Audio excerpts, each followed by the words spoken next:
I am here with my friend Laure Jackson. Hello, Anne. Hello, it is lovely to be here.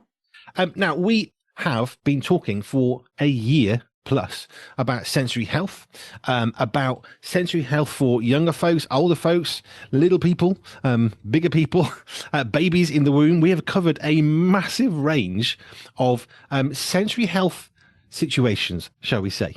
And I'm really enjoying the fact that we are learning and discovering that sensory health is a huge part of everybody's life. And it's been so lovely. Like this week, I've been meeting lots of teachers, lots of special educational needs coordinators, other teachers, support workers, and bringing this to them and seeing how we can infuse it into the way that a school works, so that it becomes that flow of how we look at how people are, and seeing behaviors from a different angle, seeing it from a different perspective, so that it just makes life an awful lot easier and actually a lot more enjoyable for the teachers to teach, because they're addressing things in a different way than they have done in the past, and that's really nice. I was at a conference a couple of weekends ago, and what struck me was people are more invested. I think more aware, perhaps, is probably the better word, of the fact that people need to learn in different ways. And we've had these conversations before, so I don't want to redo that one. But we've learned in schools, haven't we, that it's not just you can sit down at a wooden table with a solid chair. Everybody sits on the same size chair and table. You write down off what the teacher writes, and everybody learns. We know now, thankfully, that that's not the best way for everybody to learn. And it's not about individuals being better or weaker or stronger or less intelligent. It's about the fact we all learn differently. So that was really encouraging. But just seeing the ways in which the exhibitors were engaging with people. I mean, these are all people who were the Hand in Hand conference in West Bromwich. They were all people who work with children in churches, predominant. That's kind of their heart-ish. So you expect a kind of more child-friendly way. But upon arriving, I thought you'd like this. Upon arriving, there was this very, very happy, shouty group of people outside. But as you got there, you were asked to set your mood on the way in for your energy level. So you could have lots of energy, quiet. I've forgotten which ones they worded, but it's basically quiet, in the middle of the road, and very energetic. So you set your mood, and then I let it on overexcited, and you had this huge cheer as you walked through. But also, people who didn't want that could set it to the opposite end of, "Can I just arrive quietly, please, with a pillow?" Sort of. I loved that. Oh, that is just superb. That is just brilliant. That is such a sensory affirming experience. Brilliant. I loved it. I was sitting in the car thinking, who's shouting? Who's screaming? And it's just excited hello. That was what they were doing, unless you wanted a non-excited hello, which I thought was great. Oh, it's brilliant. That's why I love one of these things that you can do, that we're saying when you greet people, you can have these different options when people come to your door or otherwise, and you can have a selection of these up against your door. And it might be that they want a high five. It might be that they want a hug. It might be that you just want to do a crazy dance or a little dance together. So you don't touch, but you can still move. Or so you can just say like hello. So you get the different senses, whether you want less auditory, whether you want more vestibular, more proprioceptive, lots more tactile. So there's different ways of being able to greet people. You had the real auditory and energy level experience, but then you can also have it add in the body stuff, which would be even more, do you want a really deep touch pressure hug or a high five, or just do a dance and actually no touch at all, or auditory. That's a good It thing. made me smile. I thought it was Mm. great. And there was somebody who was slightly set off from them just by a couple of meters, and he would greet you and say, "Hi, welcome. What's your energy level today? How would you like to be greeted?" So before you actually got to the very happy, cheery people, there was somebody who was quite soothing and calm that would meet everybody's sensory temperature for the day, saying, "What's your energy level? How would you like to be greeted?" I just thought everything was just from the get-go was brilliant. Wow, so like you had a two stage, you had like the button to begin with kind of thing. So there was a guy in a lovely bowler hat who said, "Hi, hello, welcome. Would you like to set your energy level for the morning for your greeting?" So you could then set that, and then there was a group of people for the doors, and then little simple thing, but there was some people behind the doors opening the doors for you, Mm. which is great when you arrive. I mean, having been a bloke with a pram because I was a stay-at-home dad for 15 years, trying to get through doors backwards. Uh, Yeah, it's not the most helpful, but there are people greeting you, then they were cheering you, and then there was an open door. oh, how welcoming, how gorgeous is that? I thought it was fab. It was really good. Right. So we talked about red hair a little while ago, and I also talked to Richard Scott from a medical perspective of red hair, and he said, "Yeah, probably not, but let's have a look." He found an inordinate and more evidence than he thought possible for actually yes, red hair is quite an issue actually, and red hair women aren't going to have great fun with an epidural, probably won't work as well. They have to have much more. And there are some times where red hair would basically diminish the effects of anesthetic. And actually, oddly, conversely, sometimes where red hair would mean they need less anesthetic because it has too much of an effect.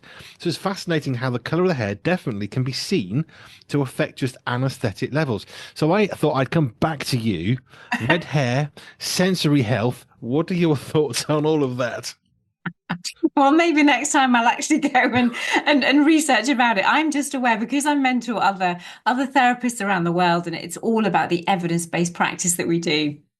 And we're trying to find even the basics of autism and ADHD, and they're kind of like the big things to get evidence-based practice for.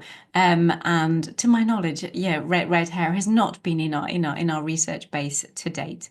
Who knows whether it may or may not come, and who knows if I have 5 minutes at some point, I may actually go and like take some time and just see what's out there. But I can't see it from our perspective, and I certainly know that as far as research is concerned, in the field that we're in, that there are that there'll be other priorities, I would imagine, for our researchers. But always good to have in the back of the mind because it always needs to be open to learning new things. So. And on that one, here's one that might sort of drift into your area a bit more. Paler skin. If you have red hair, you're more likely to have paler skin. And the problem with paler skin is you might be more at risk of skin cancer. However, it's also known that people with red hair produce more vitamin D naturally inside their bodies to counteract the risk of skin cancer from paler skin, which made me think, so the skin is something slightly different for people with red hair. Maybe it's not even something they're conscious of. Mm, yeah, that is fascinating. Because obviously the receptors that we are dealing with are different types of receptors. It's not actually the skin itself, Mm. it's the receptors within the skin. So that's an interesting one again to explore the difference between the actual constitution of skin and the receptors that are within the skin, which is much more the sensory processing and integration area. Mm. It got me thinking, so I thought I'd put it back to you. You never know what might come out of it. So yeah, always good to give it a go. Anyway. That's pretty much what Richard said. I didn't expect to find what I found, but it's more than just anecdotal. Okay, let's move on. So I had a long journey the other day, and this is becoming more of an issue around the world, I know. But lighting in cars, I thought it might be worth just going to this because I'm driving through the day and there's sun. I can put some sunglasses on. It's fine. Off we go. Got a sun visor, pull that down. Now I'm blocking the sun from my eyes so I can get on with the job of driving the car safely. On the way home, it's getting dark and of course lights are coming on. And as it got darker and darker, the effects of the car lights becomes more and more helpful and also more and more pronounced. And I got to the point where I found myself being sometimes blinded and driving on a motorway, so it's not the odd car. That's quite hard, but on some of the country lanes, because your eyes aren't being constantly hit with lots of light, those bright LED lights on modern cars are even more pronounced. And I read somewhere that you can be blinded temporarily for 7 seconds by car headlights, which is not a good thing. So my question to you is this: is there anything we can do for the sensory health? Because I had very tired eyes and a headache when I got home, which I'm not used to having ever. Is there anything we can do to repair the eyes, to heal the effects of driving against the increasingly, I'm going to say, illegal LED headlights, even though they're actually technically legal, but they shouldn't be allowed? Is there anything we can do to counteract that? And is there something we can do to diminish the effects of those lights whilst we're driving? It's really hard if you are the one on the receiving end of it. Um, Now it was really interesting. I was in a car this week where they had the headlights actually automatically dimmed whenever it sensed someone else coming. And I thought, how? I've never seen that before. That was really clever. So the full beam went off as they saw another car approaching. Now that's a lovely thing, but we're not even talking about full beam though. You're just talking about the fact that the Normal lights. typical LED are so strong. I remember years ago, my parents had to actually put paint if they were traveling to France. They had to paint over the white lights to make them yellow. for them to be legal driving in France. Now we're talking about 30 odd years ago. I have no idea if that is still the case, but I thought that was very courteous that there was a recognition that actually that the bright white that we're used to in Britain was not what that the French wanted, something, slightly dimmer, so it wasn't quite so well, it was just a different color that was part and parcel of what was done to respect the French. The French eyes are no different to the British eyes, but it was just an interesting thing. But that's about other people taking their responsibility seriously. And we're not saying if you drive a new car that you're not taking yourself seriously, but there's not a lot you can do other than actually choosing to make your own and paint over the top of the glass. Or that car manufacturers do put a bit more of a tint or a bit of a color thing on it, but that's for them. That's not for you. So if you're in that situation, it's really hard. You're in the light, you're out, you're in, you're out. Your eyes are having to be it's tough work. It's a lot of visual processing going on. And there's not a lot that you can actually do about the external, obviously. And there's not a lot, in some ways, you can do about the internal, apart from giving your eyes a chance to rest, I think. Keeping where you can, keep yourself. It depends if it's tiring, we may need to use the auditory system or more movement breaks so that you can feed in the vestibular system and the auditory system to keep you as well as possible.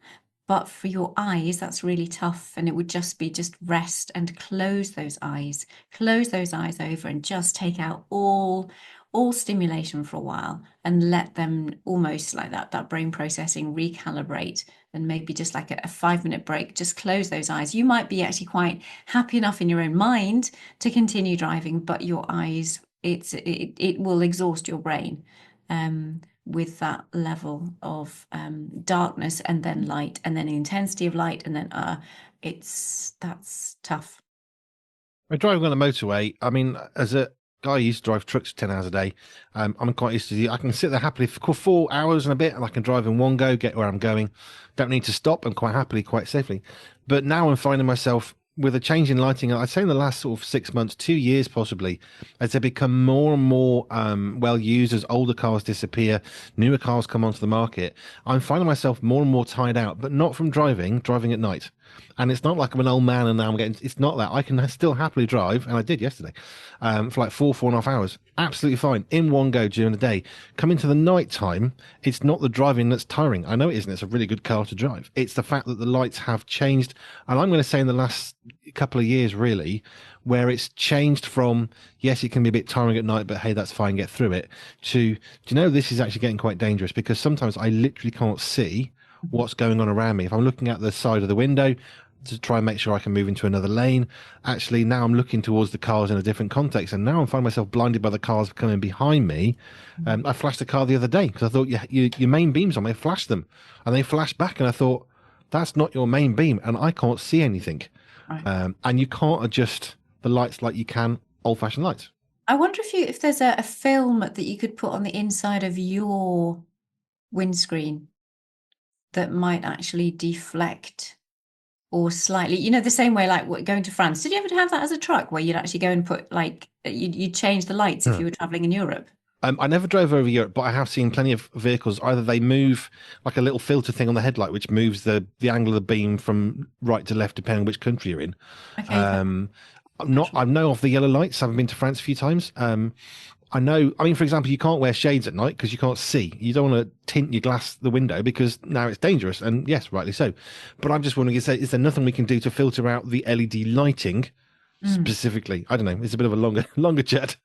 Yeah, no, I think it's worth seeing what kind of film there might be that you can actually just put over your screen, because it's like, say, for example, the touch system. We have receptors when it goes on and off and on and off in the skin, and that's what's quite disconcerting and really plays into ADHD, really plays into attention, because those receptors, as the clothes move over or different touch experiences, they're being stimulated all the time. It's like on, off, on, off, on, off, rather than a constant. And that's where we often talk about having like compression clothes or having deep touch pressure, just having something that's going to stop those receptors being stimulated on and off and on and off and all the time, which is what's happening with your eyes when you're in that dark, and then it's bright and then it's off and then it's bright and then it's off and then you've got it in the back and it's like there is no the extremes are pretty extreme. It's extreme black or it's extreme Mm. color or extreme white. And you're on off, with that with your eyes, and it is a lot to process. So it's just seeing if we can dampen. We can't do anything about the dark. The dark is dark. I don't think we can make that any lighter, unless you had your own something on the top of your car, which was like a general beam, like a police car, but it's just like, it's the Andy B light. It's kind of like you're going to carry your own light with you so that it actually lights up the darkness so that the lights of the cars don't penetrate that darkness too much. All the wonderful spiritual analogies in there, I'm sure. But it's if you did carry your own, it would take away the intensity of the other cars coming in the other direction or coming from behind you in the dark. I know, for example, in America, I think they're allowed to tint their windows, which baffles my brain because in the UK, I don't want tinted windows, thanks, because now I can't see at night time. Right. So making your windows darker is just dangerous. But something that could actually filter out the light, I think, would be great. I'd Yeah, love to see certain color manufacture. spectrums. Yeah, certain color spectrums, especially with some of these lights. So you still have a degree of brightness, but it's not as impactful the way that it is at the minute. Because the idea when they first came out is that we're supposed to be lots more light without being brighter, because it's a different frequency of light. So rather than the yellower light of a standard old-fashioned car bulb, which the French then obviously went even further and painted the outside of the light cluster, the LED was supposed to be more light without being brighter, so you'd be less effective to people, less bright for people. And I think that's probably true. Our car's got one of the earlier generation xenon, which is the bulb headlights, so it's much more bright light, which is great. But I also know it doesn't produce masses more brightness, so actually it lights the loop road for me, but doesn't affect other road users. But that's definitely something that's changed. I would like to see a mass recall of all cars, just recall to manufacturers and like paint on something onto the light, so it's less dangerous. I know the police are very behind on this one, Right. but it just got me thinking about how lights can affect what we're doing and whether there was something we could, I don't know, wear. I know some people wear a set of goggles or something. I've seen those. I don't know if they're good, safe, legal, or effective, but thinking, is there something we can do? Because we can't stick, and it's not coming from down, is it? If it was the sun, you can put a visor down, you can block the sun, Mhm. or wear shades, and it blocks out the worst of the sun. When it gets dark, you take off the shades, and now you can see okay. But I'm just thinking, is there anything we can do for the sensory health side of things? We can't stop the lights, but maybe we can help ourselves out. But hence Mm. my question. Yeah, I think you just need a big light on your own car. Stick it on the top so that it just so that the intensity of the other lights don't penetrate and don't affect your eyes quite as intensely, or a That's film on interesting. the inside. But Yeah, interesting. it was just one of those where I thought I'll ask you because my eyes were tired, and it's a tiredness I'm not used to, and it's not from driving, and it's not from lights, because you can go for so far, I'm fine, and then all of a sudden you get a sort of a group, I suppose, of these new bright light LED lights, and it's actually not just uncomfortable. Actually, I'm thinking broadening into dangerous. Can't fix that problem. That's a government level, but actually we can try and help our own sensory health, which is the whole point of these conversations. Yeah, yeah, that's going to be fascinating because I'm going to be driving in the UK over the summer. Haven't been doing that for ages. Normally, whenever I fly over, I take the train and things. So I'm going to experience this. But yeah, I know what it's like. Even here, the 9 by 5 miles that we are as we travel around. I live in town, so we have lights. There is a general level of lightness, which is really easy to live with, really, because you have consistency. It's like consistent light. It's like that touch system. You have consistent touch. There is consistency, and that's the same for children and routine. That's consistency and routine, and it's a lot easier for our systems generally to live in, and for us to live in, good sensory health when we have consistency, when we have routine, a little bit of change, whether it be on off kind of experiences or a little change in routine. It's good just to keep things a little bit soft and a little bit looser. But the intensity of extremes or changing routines, changing things quite intensely, it's not good at all. Not nice. Your advice on that one then is just to take a rest as needed, to let your eyes basically, well, visual processing stuff have a little bit of a chill, Yeah, it's like a brain break. Your eyes need a break from all the processing that they're doing. Yeah. which I think I'm doing without thinking about it. Because normally, if I'm driving in a day, I don't stop. I can go 4 hours quite happily. I'll just drive to Right. where I'm going. But at night time, I'm taking like a 30, 40 minute break, which I would never ever do, Right. and I've never needed. And I know it's because of the lighting stuff that's going on. So I think in a way, maybe I'm trying to sort of self medicate, if that's the right sort of phrasing. Yeah, self-regulate. I mean, it's not as if Yes. you, because it's not as if you're getting anxious, but you can tell you're getting tired, and Mm. that's a healthy level of regulation.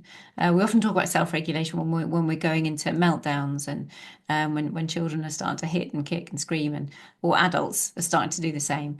But there's that's the start of it when you recognize that actually you're not functioning the way that you'd like to, that you're not at a full capacity. Mm.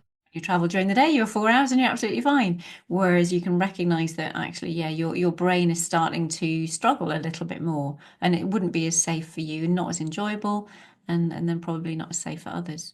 So yeah, eye mask, and maybe those all kind of like take a cucumber in the car. And to protect your eyes, but that's a different thing. But yeah, just imagine Andy B. There we go. It's a nice visual picture for people to to take away with. I can hear the police call. There's a bloke in a car with cucumbers on his head, on his face, and he's got a beard. What's going on? It's fine. And Laure Jackson told him to. Um, what have what have you had in the last sort of week or two where you think, you know what, this is a really lovely story of something. Let's finish on something healthy and good. Where you think, yes, we've had some success. Oh, well, one of our, I tend to go for I tend to work with the extremes of behaviors, I suppose, and it's just really lovely when you've got young people. It's normally young people who end up dropping out. The signs are there when they are children, but when they're getting into those teen years, and it's just like, no, I've had enough. The body's had enough. I've had enough, and it's just not going to happen. And so, yeah, just having. I mean, I'm a big homeschooling fan, but I support schools because that's where parents choose, and if that's where they want them to be, then brilliant. Let's support them as best possible. But this chap wasn't wanting to be there at all. So yeah, it's just really lovely to have those little success stories where the schools have changed what they do with the individual. They've looked at their sensory processing. They've found what we call a sensory diet, which is looking at every single activity that you do and making sure that it fits somebody's sensory thumbprint so that it's not too much stress on their eyes or their ears, or they've got enough movement experience if they need it, and what type of movement experiences and so on. So yeah, so we've had just a lovely success that he's happy to come back into school. The activities that we've got for him, okay, that they're not your typical kind of like classroom activities, but the fact that he's even back in school, for those who recognize that your children, even getting them in the school building is huge. And so we have that success there, that he's happily coming into school 5 days a week, and is in the environment and is learning at the capacity at which he's able to learn. So that was really nice. It's good to have a success story. And I guess one of the things I'm always fascinated because I think it's what people would want to know. But how long did it take for you to have from start to finish to get that success story? That was about 4 months, that one. So from start to, I'm guessing he wasn't in school very well, didn't want to go, No. struggling, and then now he's happy to go into school again. Yeah. And it's a sensory health fix.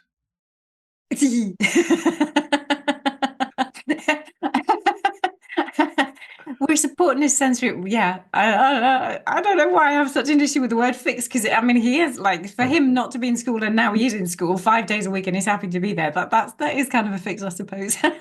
Not that he needed fixed, the no. situation needed fixed. Yeah.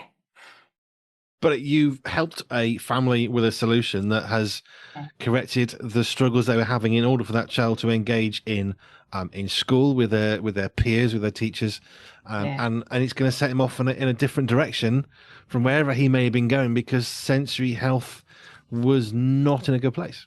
Can I give you another one? Yeah. It was just really nice that the little child, he's quite active. This is a little one, And he just would not hold his mum's hand. So the dangers and the risks of crossing the road, going back to the car thing, the dangers and the risks, it just not understanding danger, not recognizing where his own body was, all the rest of it. Didn't want to hug, didn't want to come close, just loads of issues. Anyway, we were working on specific things over Christmas and specific treatments, as you say, and and being able to come back, and the mum's just delighted because he's now able to hold her hand. She has no issues with him crossing the road. She doesn't fight with him anymore. He's very happy to come for cuddles. He's very happy. He's a lot more settled. In school, they say he's not on the edges anymore. He's not on the perimeters looking in at what the other children are doing. He's actually joining in now. He's actually starting to play football, which they've never seen before. So this is just from Christmas coming through. And yeah, so another night, another nice, life change. But for mum, it's really interesting the fact that he would hold her hand crossing the road, just whew, she could just relax being out and about, because the danger, he was a danger to himself, Mm. because he didn't understand his own self. His old body wasn't well integrated. And therefore it's much harder to perceive the rest of the world when you're not even perceiving yourself very well. And we did some treatments, and he's really settled and very, very happy and very glad for that. Was that because he didn't like to hold or be held, or was it a tactile thing? It was a tactile thing, and it was a proprioceptive thing, and a vestibular thing. So there were lots of things involved in his processing, but mainly those three.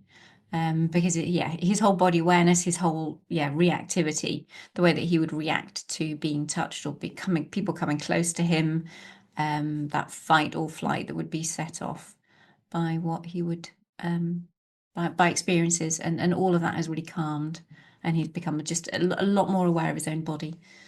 So that well done that family, well done mum. And then the school are now continuing to do these things, within school. So we've tweaked some of the things that he's now doing at school, so he gets more input at home and at school. So because he still needs supported, Mhm. but he's an awful lot better than he was. So it's good. Oh, it's so lovely. But that's the point we've talked about.